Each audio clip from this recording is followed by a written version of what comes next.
Good morning, everyone, and thanks for joining this morning. It's good to see some names and faces from last week as well. So I think just watching that brief overview there by Craig, I think this whole idea of the relies or relates heavily to our ability to think.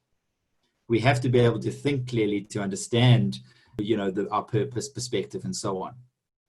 So our ability to be able to think clearly and think differently is, I think, what makes entrepreneurs different and special. It's a different way of thinking and a new and exciting way of thinking. We want to help develop and enhance that. But very, very important is we need to consider and understand some factors that affect our ability to think. Because just because we've got the skills to think, doesn't mean that we can always access those skills. And two important considerations here are stress and our emotional space. They are critical in terms of their impact on our ability to think. So in our breakaway sessions, Lisa mentioned there's going to be a brief sort of introduction and discussion around this cause and effect relationship between our actions, our thoughts, and our feelings. But before we get into that, I'd like to take a couple of minutes just to discuss stress and the impact that stress has on our ability to think. So this isn't going to be a cognitive psych lesson, so don't worry about that. But I'm sure we can all agree and understand that the brain is an extremely, extremely complex organ.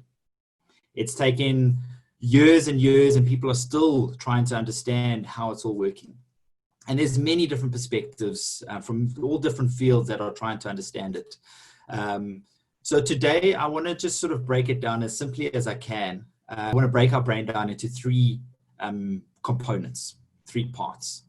Some of this you may have heard before. There's something called the triune brain model, which some of you may be aware of. But essentially, I want to break it down sort of according to that, which looks at the brain according to these three sort of areas. So the first is what we call the reptilian brain. And the reptilian brain sits down here in our base stem. And the purpose of the reptilian brain is to basically keep us alive. It's our survival area. It's sort of our fight or flight when we sort of in extremely stressful situations, this sort of reptilian brain kicks in. But it's also all the automatic sort of functioning that goes on just in the background. We don't even realize, but it's helping us stay alive right now. This reptilian brain is sort of prehistoric, and it's there. Its ultimate purpose is, as I said, to keep us alive. We don't spend a lot of time focused in this area, because if we did, we would be walking around like mindless individuals, because there's a lack of ability to think in this part of the brain. Then we start to move into the emotional brain. And for me as a psychologist, this is the most critical part of the brain. But the emotional brain sits in our midbrain area and is sort of generally comprised of the various components of our limbic system. And this is where we think, this is where the emotional thinking takes place. This is not a logical thinking area of our brain, but this is where our fears, phobias, stress, and worry are all rooted. And we all deal with that on a daily basis in varying, to varying degrees. The next part of the brain, which is often referred to the human brain, is our thinking brain. It's a prefrontal cortex. It's right up front there. And that's where reason and logic take place. That's where our learning and problem solving take place. And that's where we want to be able to spend most of our time, because we're faced with challenges, faced with problems, and we want to be able to think and understand as we gain clarity on perspective and so on.